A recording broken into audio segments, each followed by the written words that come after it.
Hi, I'm Tim. Welcome to our channel, and thanks for logging on. If you enjoy these videos, do me a favor and subscribe to our YouTube channel right here at Watchbox Reviews. I'd really appreciate it, and I promise to update daily. If you like this watch, you can purchase it on our website, thewatchbox.com. Today we're discussing one of the best values in complications and one of the most appealing recent Breitling watches, all in a single 43mm stainless steel package. This is the Breitling Transocean Chronograph 1461, so named because it comes from the versatile Breitling Transocean line. Launched back in 2012, this model is stainless steel and mounts both a chronograph, as per its nomenclature, and a calendar that requires adjustment only once every 4 years. So it is a quadrennial calendar with moon phase.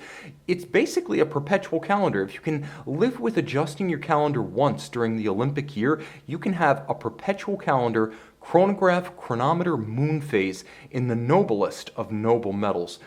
The enthusiast's choice, make yours steel. 43mm across the round of the case. You can see this is a big watch, but it's not big the way a chronomat is big, or a Hercules is big, or an Avenger or Super Avenger is big. This one's wearable on my 16cm circumference wrist.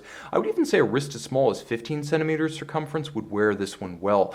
It's not terribly thick, nor is it thin. The watch 15.4mm thick. You will note the dramatically sloped box section sapphire, a rather expensive piece to spec by Breitling, helps a dress cuff to ramp up and over the side of this watch. Lug to lug, it has a large dimension of 55mm, and that's why I say 15cm is probably the smallest wrist you would want with this watch. It's the lug-to-lug span that is quite expansive. If you wish to accessorize, 22mm is the space between the lugs, and this watch designed for a strap would look great on a broad range of options, so feel free to accessorize with Breitling OEM as well as aftermarket and custom options.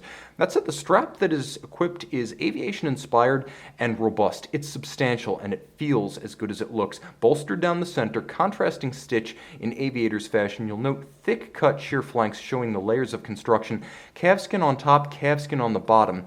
You'll also note that there are no perforations on this strap because it has a very clever clasp system, a full single-fold deployant finished inside and out. It has a minder system, which means not only do you not gouge the opposite side of the strap, no perforations are necessary, but all excess length tucks underneath the opposite side of the strap, so there are no minder loops and there's no excess length flapping in the breeze. Handsome and clever. The case is all of high polish.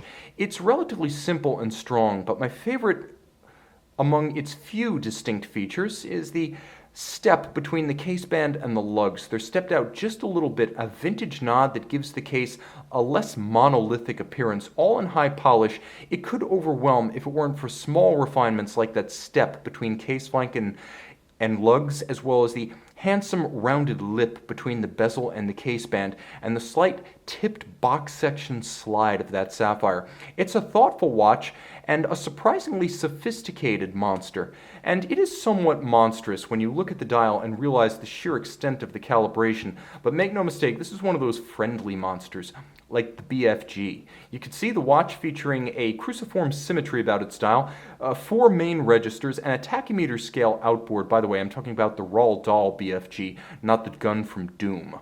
You can see a tachymeter scale allowing you to gauge the speed of an object over a standing distance, such as the start and finish of a kilometer. You'll also note a moon phase at 3 o'clock. At 6 o'clock, you have a radial display for the day of the week, as well as the 12-hour register for the chronograph, 30-minute register for the chronograph with the month of the year at 9 o'clock, and then a mono counter at 12 featuring a radial date as well as constant seconds. Now, the watch does feature a matte black finish, so the contrast level is high. Sometimes when you have polished applied indices and polished hands over a gloss black dial, contrast can be rather difficult. This one was well planned. You'll also note small dots of luminova outboard of the indices and lume strips on the hands, so there will be a lume shot. A balanced dial giving you lots of information. When you start to think of the manufacturers known for perpetual calendar chronographs, the list gets very intense very quickly. At Breitling prices, with Breitling reliability, you could join that club. Vintage-inspired pump-style pushers. This one features pusher adjusters on the flanks of the case to control the calendar indications, and you can see the vintage-inspired Breitling interlocking aircraft abstract motif. You can see the Transocean logo, and of course the fact that this is both a certified chronometer and water-resistant to 50 meters. Inside, Breitling caliber 19. It's an ETA base caliber driving a semi-perpetual calendar chronograph module, which means you have automatic winding, chronometer precision, you do have hacking or stop seconds, the 42-hour power reserve, the 50-meter water resistance, and the peace of mind that comes from knowing your repair bills will look nothing like those of your friend with his Patek 5970. This is a watch that you can wear every day with abandon. Lots of fun, high style, tons of complication, and one of the best Breitlings of the old regime under the Schneider family. This is the kind of watch that I hope Breitling has the sense to keep around into the CVC Capital Partner and George Kern era. You can see it and you can make it yours on the watch box. And we're back with the best of Breitling by night. This is the Breitling Transocean Chronograph 1461. You can see it doesn't offer just token lume, it offers useful lume. This is remarkably expressive for a watch that is roughly comparable to high complications. This thing doesn't know it's supposed to be a dress watch. See it and make it yours on the watch box.